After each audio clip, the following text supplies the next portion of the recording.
Seeds of Action. The story of Buddha and Sage. Once Lord Buddha was meditating peacefully in a forest by the riverbank. Nearby, there was a Gurukul, an ancient Indian school, where a sage was teaching his disciples. One day, while taking a walk, the sage noticed the serene figure of Buddha sitting in deep meditation under a large banyan tree. Drawn by his calm presence, the sage approached him with folded hands. With humility, the sage asked, "Gurudev, can one achieve something through mere worship and rituals?" Buddha opened his eyes and smiled gently. Instead of giving a direct answer, he asked, "First, tell me this. If someone wishes to cross this river, what must they do?" The sage replied, "If they know how to swim, they can swim across. If a boat is available, they can cross by boat. And if the water is shallow, they can wade through it." Buddha nodded and then asked, "And if they do none of these three?" The sage paused, reflecting on the question. After a moment of silence, understanding began to dawn on him. Buddha continued, "Suppose a person stands on the riverbank and prays to the river all day and night.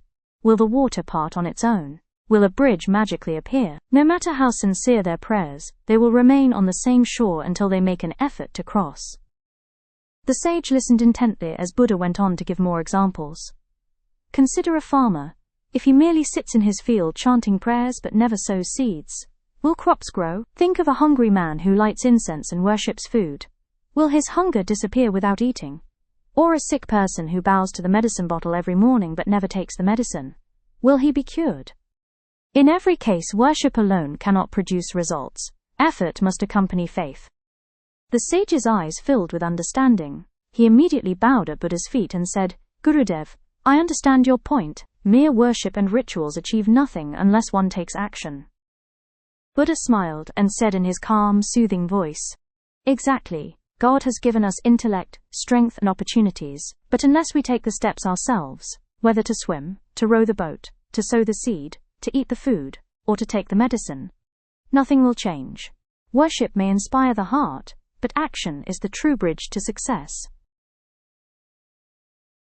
Moral: If you want to cross the river, you must step into the water. That is the rule of life. Prayers may give courage, and faith may guide the way, but the effort to swim or board the boat must come from you. If you like my story, please like, comment, and subscribe.